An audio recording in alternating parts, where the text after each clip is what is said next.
Hey there, it's Monday, and it's time for Mythbusters, as usual. Today we've got the same guy here who answers your questions every week, and today he is going to either bust some myths or confirm some facts.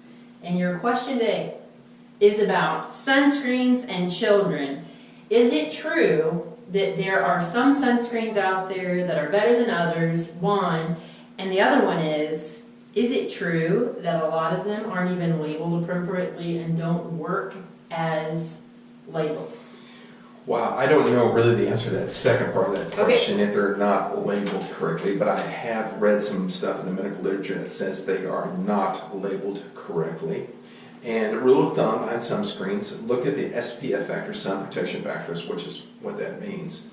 And the higher the value, doesn't mean you're not going to get a sunburn. It means it'll take more time for you to burn. Okay. I personally have never had a sunburn in my life.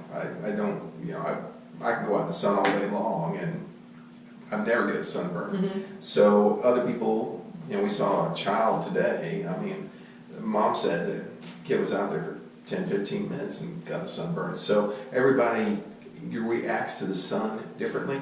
I produce a lot of melanin pigment in my skin, which protects me from the sun. A lot of people that are fair skin, red hair, blue eyes, hazel green eyes, do not have that luxury. And so they're really relatively prone to what we call UV, A or B radiation, which is sunlight. Rule of thumb behind sunscreens, the greasier they are, the better they are. And they do more for protecting you from sunlight, but also from washing off your skin when you dive in the pool. Mm-hmm. And sweat and the heat and stuff like that, so they're going to stay on your skin longer, and they'll protect you from the sun longer. Believe it or not, one of the craziest sunscreens was zinc oxide. Remember that stuff they used to put on the noses? The noses, like lifeguards? Yeah. That was actually a great sunscreen. Almost the SPF on it was almost 100. I mean, it was awesome. Now, you don't want to be kind of stupid to douse your body in zinc oxide and walk on the beach. You look like a freak out there, but that's an awesome sunscreen, zinc oxide. It's very reflective of sunlight. Yeah. And it's very oily too. So. Why don't they use a whole lot of it then?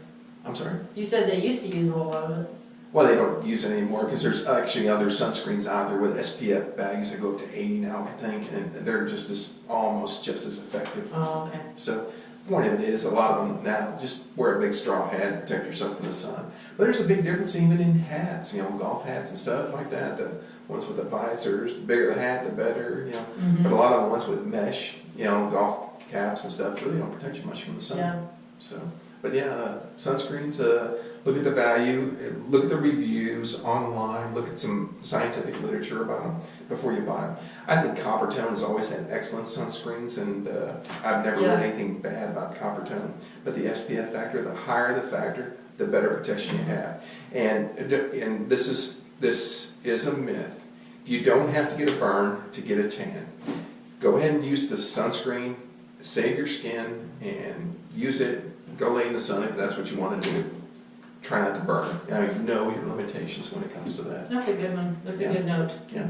Cool. That works for me. So, I don't know if we busted the myth or not. I think we kind of did, yeah. So the big thing, really the big thing is, yes, there are some different types of sunscreen that are misleading. There are some that work better than others, but you need to do your homework. Correct. Look it up, because you also need to know if there's some mislabeling, and there is lots of literature online about it. I mean, you can literally, especially... And go to a reliable stores. Yes, and there's a lot of mom blogs out there too that'll tell you which ones are really good for the kids especially.